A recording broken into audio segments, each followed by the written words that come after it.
Once again, it's on. You know what time it is. It's time to play some toss. Welcome, everyone, to episode 77. That's right, 77 of the Tristain Sports Show Toss. It is your friendly neighborhood, your main man, T-Squared Tristain Thomas. Thank you all so very much for joining us. What's on tap for episode 77? We got to talk about some big Bucks news. You probably already heard it, but you haven't heard it from me. We got to talk about the Milwaukee Brewers. Their season finally began. How did they do in their first series? Yay, man. The Green Bay Packers have a little bit of off-season news. And then a tall sweep, I'm handing out shout-outs to people who I believe deserve them for what they've done over the past week. But you all know how we get things started here on Toss. We get things started with the state of the state, where I speak about the state of sports in Wisconsin, because this is a Wisconsin-based show to begin with, and then we scope over to the national scene. But before we get to state of the state, programming note, there will be no new toss next Wednesday. Next week, no new toss. Your main man is welcoming a new addition into the family. Could not be more excited, so we're going to take a little bit of time to be with the new cub into the pride, so to speak.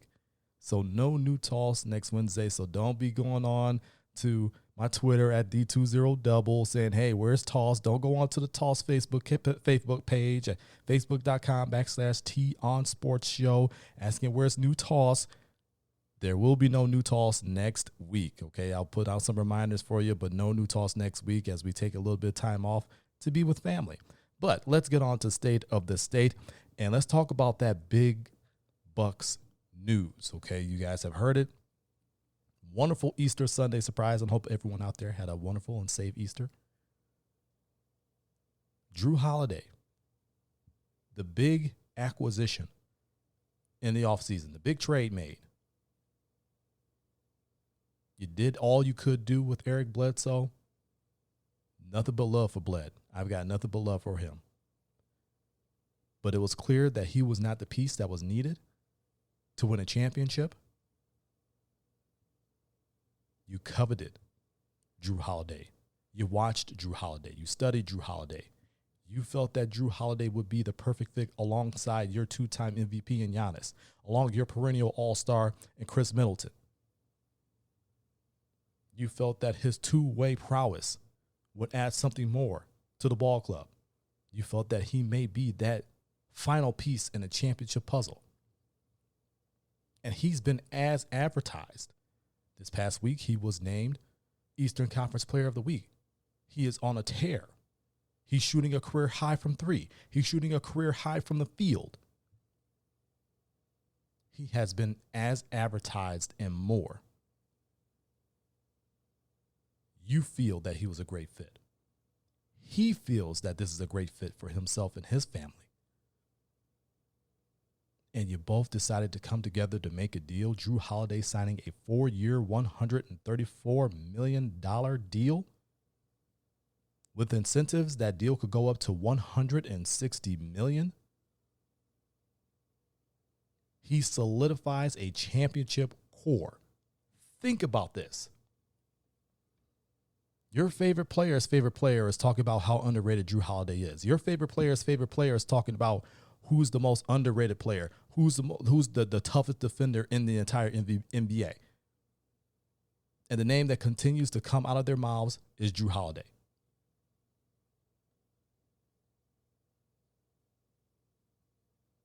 He has been as advertised and then some.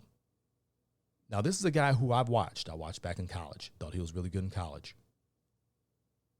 UCLA. Watched him throughout his career with the 76ers. Watched him out. And when it really came together for me was his time in New Orleans with the Pelicans, how he fit with Anthony Davis. How that team was so much better with Jrue Holiday on the court. And when he was not there, that team was completely different.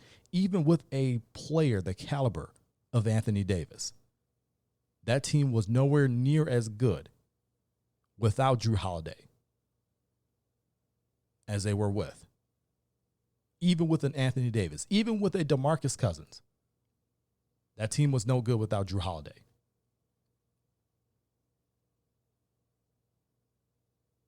Now, some people out there believed, and I believe even on this program, Professor P and I spoke about it, how given his injury history, we're talking about Drew Holiday, and Professor P felt that, man, maybe he's a small upgrade over Eric Bledsoe. To which, my retort was, okay, at worst, he could be a small upgrade over Drew Bledsoe, but I think he's far better than that. He's far better defensively, even though both guys can defend. But he's far better defensively. He's a better decision maker with the basketball. He's a better shot selector with the basketball. He can create a bit more for himself and others. He definitely can shoot the basketball much better. So at worst, I'm like, okay, yeah, sure. At worst, he could be a small upgrade over Eric Bledsoe. But at his best, what we've seen in New Orleans, that is a tremendously huge upgrade over Drew Bledsoe. Eric Bledsoe. Why am I talking about Drew Bledsoe? This is not football and this ain't the Patriots. Over Eric Bledsoe.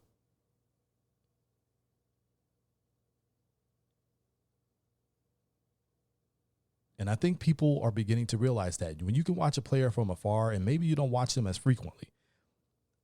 I'm a geek for all this, so I'm constantly keeping my finger on everything so I can talk about it intelligently with all of you.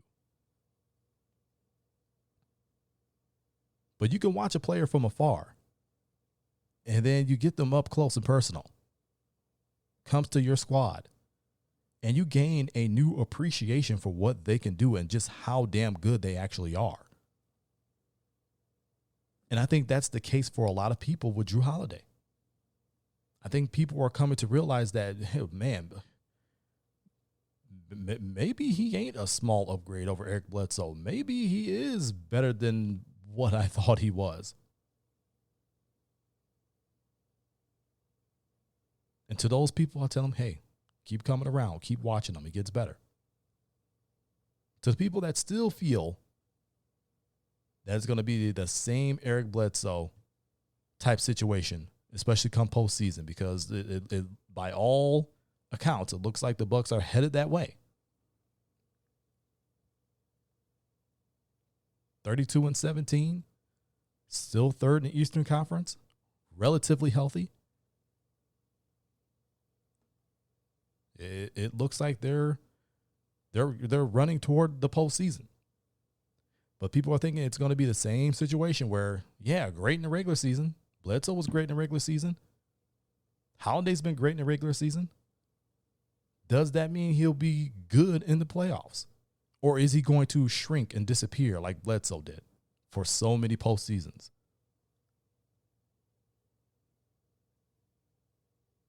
And I don't think that's who he is. Now, okay, it's a fair assessment. We have not seen him in the postseason with the Bucks. Now, he's been in postseason play before. But he hasn't been in postseason play with the Bucks. So I say, okay, hold on to that. That's a fair assessment. I will give you that. You don't necessarily know how a player is going to be on your squad within that system, within different situations, until they get there. So when the playoffs begin, get some games under the belt, we can accurately and fairly start to critique, discuss, whatever you want to call it, either how much better he's been in the postseason than Bledsoe or how much worse he's been. But right now you have to admit that he is a far better piece to the puzzle than Bledsoe at this point.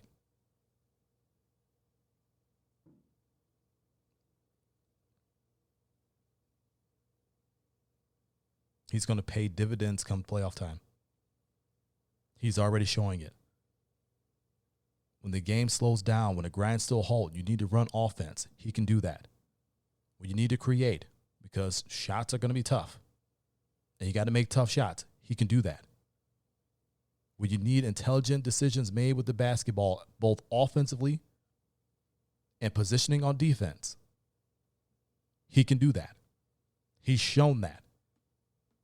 Will he carry that over to postseason? That's yet to be seen. But for what I have seen in the regular season, it looks like that's going to be the case. But you lock up a piece to a championship core. This is an exciting time for Bucks basketball and Bucks fans around the world. A Giannis, Middleton, Holiday core. I mean, that's really, really good. And people are going to sit there and try to critique the money that's being paid. Look, ownership has already said multiple times, we will pay the luxury tax. We have no issue paying the luxury tax. Some people are overzealous and they think, oh, well, immediately you have to go and be in the luxury tax and pay that. I don't think people understand how much money that luxury tax is, and especially if you're a repeat offender. Go and ask the Warriors how that was working out for them.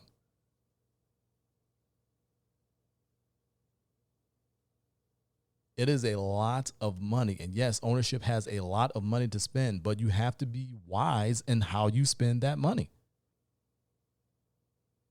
You have to find the right reason to go and spend that money, meaning you have to go and find the right personnel, the right player to spend that money. They've done so with Jrue Holiday. They will gladly go into the luxury tax for the player, the caliber of a Jrue Holiday. And that is what they will do. You've solidified a championship core for years to come. This is an exciting time. Now you need to continue the excellence on the court. You got the business end of it wrapped up. Guys are happy with the money they'll be making. They're able to take care of their families. They're able to go and take care of their communities. Everyone's being paid their worth. You're locked in for years. Now you need to lock in and play and go and win a championship. And I believe that is what is on everyone's mind on that squad. Exciting times, man. Jrue Holiday locked up for the next 4 years with the Milwaukee Bucks. He said it himself, he's a Buck for life. I couldn't be more happy. Continuing here on Talk State of the State, let's talk those Milwaukee Brewers. I know last week on this very program, we were all excited. Man, this lineup is shaping up to be good. Man, that pitching has already been a strength, and it's looking even stronger.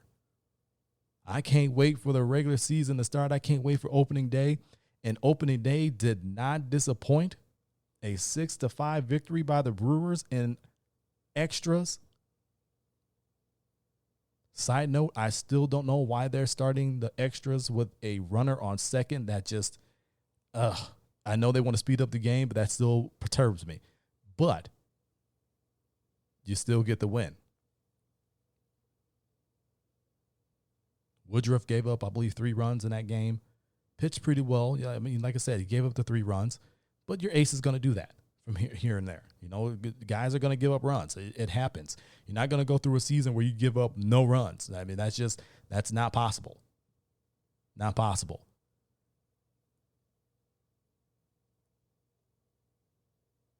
So you get game 1 on the Thursday.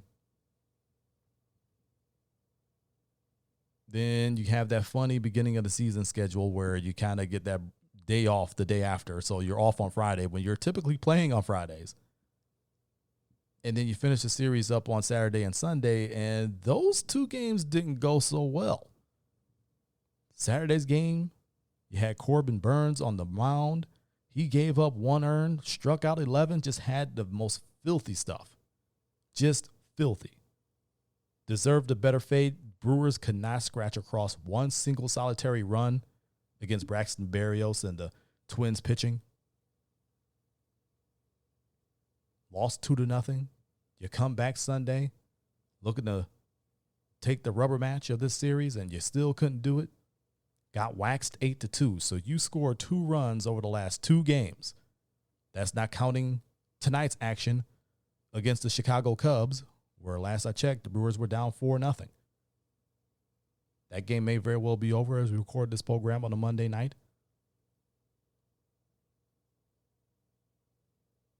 But you've literally scratched across over 2+ games, 2 runs. That's not going to cut it.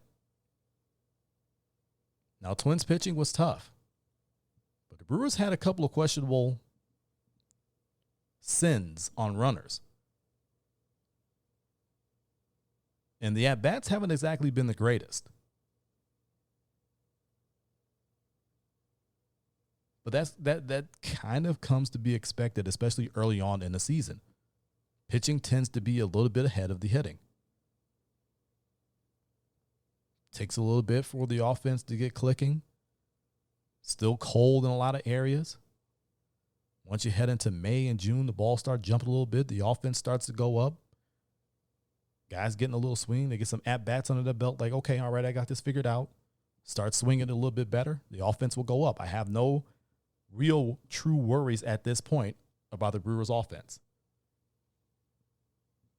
I don't even have any worries about their pitching. It's just one rough inning where the pitching gives up multiple runs. That's really what's done them in. The fact that they do that, they can't score any runs. That's what's done them in.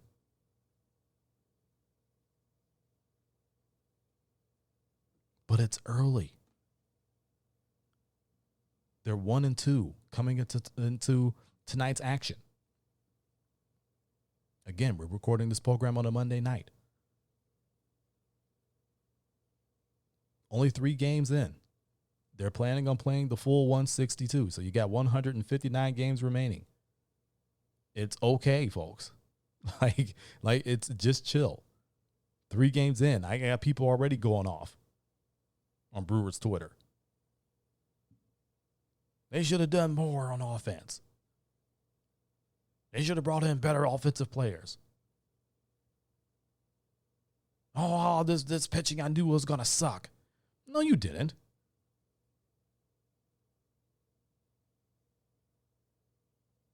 You just want to be negative about everything. Chill, relax, let them get into the groove. They've only played 3 games and you're trying to say that it's a lost season already? Stop it. It's early. Chill. Brewers are going to be okay. 3 games in. A lot more to go. Relax. Continuing here on Toss State of the State, let's get to that small bit of Packers news. Now, everybody should know by now that Aaron Rodgers is hosting 10 episodes of Jeopardy. He filmed those back in February over the course of 2 days. So an average of 5 shows per day. That's a grueling schedule. Apparently he studied really, really hard for it, watched hours and hours of Jeopardy, took copious notes, which is something he typically does with every book he reads and film study he does. I watched his first episode. He looks like a natural. Looks like a natural. But that's not the news that we want to talk about. Aaron Rodgers, when he puts his mind to it, he's good at anything. The news we need to talk about is the fact that the Green Bay Packers have released the home and away opponents for the 2021 season, a 2021 season that will have more fans in attendance than last season, starting slowly to ramp that back up and get fans into stands. I think they're going to take a slower approach. I know Roger Goodell's already saying, I anticipate stadiums being at full capacity. Pump your brakes. Don't be like the Texas Rangers today that hosted a game with a full 40,000 people in their new stadium. Talk about idiocy. And that's a potential super spreader event. I'm hoping nothing bad comes of that. But you can't keep tempting fate. Got to be smarter than that. Take a slower approach. Continue to do what we need to do, and we can get past this thing, and then we can get back to having full stadiums. But you have to do the work first. But I digress. Let's take a look at this home and away opponents reveal. Now, we know that the Packers are going up against the AFC North and the AFC West. Oh, excuse me, not the AFC West, the NFC West. So you got some really tough opponents in both of those divisions that are both coming to your crib, and you are going to theirs. Now, because the season has been extended to 17 games, there's going to be an imbalance for every single team. Some teams are going to have more home games than road games, and vice versa for other teams. The Green Bay Packers are going to have 8 home games, 9 road games this upcoming season. I said it on a Toss Facebook page again, facebook.com/T on Sports Show, that I just cannot get used to this 17-game schedule. And if anybody deserved 9 home games to start with this brand new schedule of 17 games, it's the Green Bay Packers. Talk about one of the better home teams in all of football. Constant sellouts. You got a 30-year waiting list to get season tickets, which I've just had a couple of family members who finally got to the front of the line for season tickets. They're well into their 30s, okay? They got entered at birth, and they finally hit the lottery. They're eligible for season tickets to the Green Bay Packers, and I think they're going to take full advantage of that. They're waiting essentially all of their lives for that. I don't think people understand. If you're not from Wisconsin, you're not a Packers fan, you just don't understand how difficult it is to get season tickets. You're literally waiting a lifetime to do so. And I've got 2 family members that finally won the rights to get to the front of the line for season tickets, but I digress. So let's take a look at the home opponents for 2021 for the Green Bay Packers. You got your usual NFC North. I was going to say Central again. I stopped myself. NFC North opponents, Chicago, Detroit, Minnesota. You'll also host the Cleveland Browns, potential to be a really good game. A playoff rematch against the LA Rams. They're coming into Lambeau during the regular season. The Pittsburgh Steelers, that has potential to be really, really good. Your old nemesis, the Seattle Seahawks, are coming into Lambeau in 2021. And the WFT, Washington Football Team, coming to Lambeau Field in 2021. That rounds out the home regular season schedule. Let's take a look at the away games. Again, your typical division opponents, Chicago, Detroit, Minnesota. You will go to Glendale, Arizona, and face the Arizona Cardinals. You will go to Baltimore to face the Ravens. The Cincinnati Bengals, who hope to have their all-world quarterback Joe Burrow back from injury. You'll go down to New Orleans and face the Saints again. Second straight year you go down to New Orleans down there. Hopefully you can have a repeat performance, a big-time victory there. You'll go back out to San Francisco and play them again. Again, you hope for another repeat performance there. And in that Week 17 game, which we spoke about last week, when we talked about that Week 17 opponents list that came out, you'll face the Kansas City Chiefs, the defending AFC champions. It'll be Week 17. I don't foresee Rodgers or Mahomes playing in that game unless there is something to play for. Unless those 2 teams are fighting for a playoff spot or playing for a division, or something. I don't foresee a whole lot of those 2 guys going tit for tat on their own offenses. So, but that's your home and away opponent reveal. They got some tough games. They're going to be challenged. Rams are going to challenge them. I think Cleveland's going to challenge them. Pittsburgh's going to challenge them. I think Seattle could challenge them if they do a few things, but with that whole saga of, Russell Wilson wanting to be traded or not want to be traded, or that whole saga period, and them having to rebuild a defense, rebuild an offensive line, That could be really one-sided, really, really quick. And then when you're on the road, I mean, Baltimore is tough. Arizona's tough offensively. The Saints, Drew Brees is no longer the trigger man there, but they boast a tough defense. The Niners, can they bounce back and be that force that they were? And Kansas City's going to be tough. They got their own questions along their offensive line, but they're going to be tough. So Packers are going to be tested. Packers are absolutely going to be tested. Again, 8 games at home, 9 on the road because of that 17-game regular season. So there's going to be an imbalance. I think they switch off. One team gets 9 road games one year. They will get 9 home games the next year. I believe that's how they're going to work that. It will take some getting used to. It's kind of an eyesore seeing that imbalance, but I think this is kind of a way for them to kind of creep up and go to 18 games, which I didn't even want them to go to 17. 16 was perfect. But here we are, 17 games, and you just got to live with it. And that's the state of the state. Bucks signed Drew Holiday to a 4-year, $134 million deal that could be up to $160 million with incentives. The Brewers, they're 1-2. People need to chill, relax. There's 159 games remaining in the season. Stop it. The Packers, home and away schedule, 8 at home, 9 on the road. They will be tested. It's time to run the tall sweep.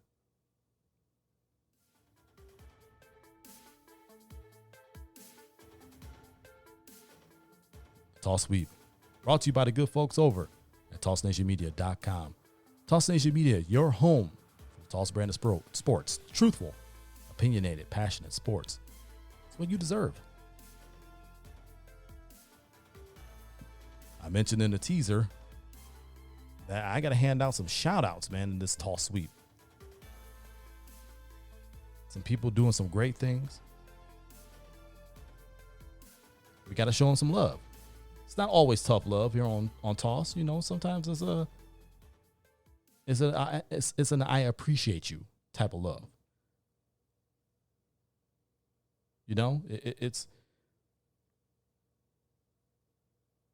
It's one of those things where you just say, hey, you know what? You're doing big things. I got to give you your congratulations. I got to give you your roses. I got to give you your flowers while you're still here.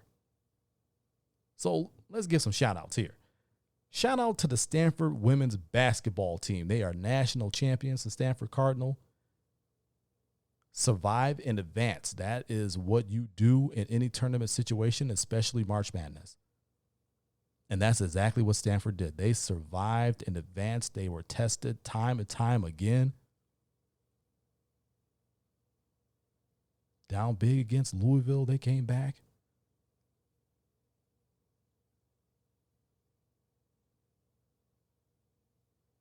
Back and forth with Arizona in a national championship game. They did it. They came out on top. I mean, that's like I said, survive and advance. That's all you can do. So shout out to those ladies. You did the damn thing. Shout out to Dawn Staley and Adia Barnes. 2 black women doing big things. Both of them coaching in the Final Four. Showing you that black women can do it all. Absolute badasses and legends. And if you want to know, I've always loved Dawn Staley.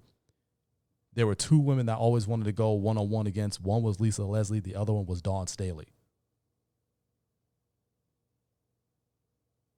I've always loved Dawn Staley. I love the fire, the passion that she brings on the sideline. I love the IQ for the game she brings, both on the court and on the sideline. The fact that she was playing in the WNBA and coaching at Temple. I mean, just doing it all. Has won a national championship as South Carolina's head coach. And Adia Barnes, whose name is just rising, stock is just rising. She's got that program over in Arizona. Wildcats. Going in the right direction. This isn't the last Final Four appearance that she's going to make. She's a star on the rise, man. The fact that she was doing the damn thing in the WNBA as well. champion there. Just makes my heart smile. Shout out to them. Shout out to the team responsible for Space Jam: A New Legacy. Now, I know this is going to be marred in controversy and people are going to have their opinions about it. You can feel free to spout those off, on social media at the20double, Instagram and Twitter. Let me know what you think. People like to compare things to something that already exists. So obviously they're going to compare it to the old classic Space Jam, Michael Jordan. And I love that movie. I don't know how many times I've watched that film. Just about any time it's on, I pretty much have to watch it. It's just one of those movies that I have to watch. It brings back so much nostalgia. It makes me happy. And I still like it to this day. It is for me, it is a timeless film.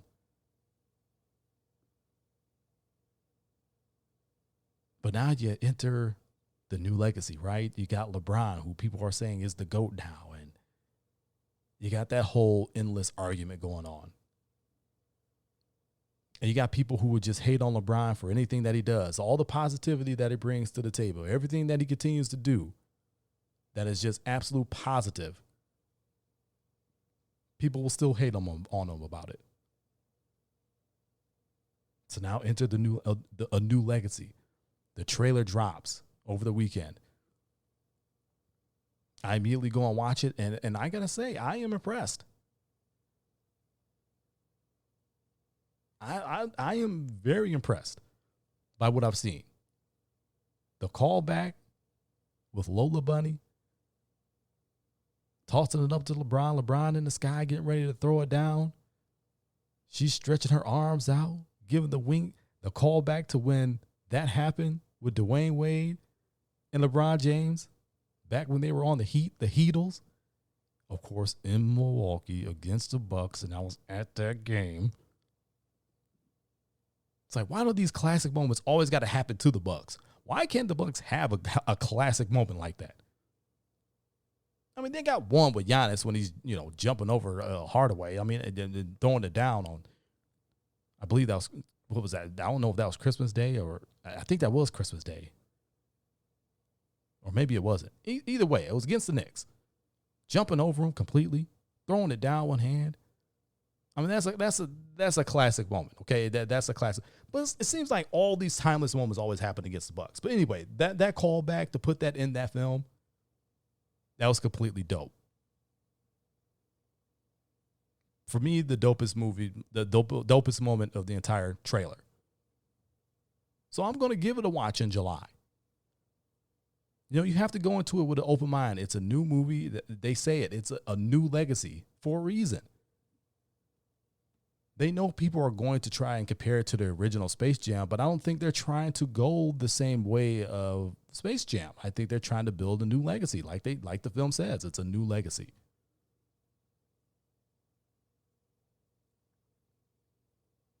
So I'm going to check it out. Comes out in July, I believe July 16th. Just go and have fun with it, folks. Everything don't have to be all serious. Just have fun with the movie. Come in with an open mind. If you got kids, sit down, watch it with them. Look at their faces, look at their reactions. I guarantee you it's going to make it much more enjoyable. But shout out to that team, because I think they did a really good job with what we've seen, and I think there's a lot that we have not seen. Can't wait to see the whole film. Shout out to all those folks. Well, y'all, that'll do it for me. That'll do it for me for the next couple of weeks. Remember, no new toss next week. No new toss next Wednesday. Taking a breather. Got some new family coming in. Facebook.com/Tion Sports Show. Your home for the Toss brand of sports on Facebook. Touching on a lot of things there that we don't get a chance to on the show. That's Facebook.com/Tion Sports Show. That's TON Sports Show. You know where to find me on social media. at the 20 double. That's at the number 2, the number 0, and the word double. Get at me there. And of course, TossNationMedia.com, your home for the Toss brand of sports. Truthful, opinionated, passionate sports. It's what you deserve. But as I said before, it's time for me to get on up out of here. This is T Squared, Tristan Thomas, reminding all of you to keep it moving forward. Always forward. Forward always. We'll see you guys in a couple of weeks. So long from Toss.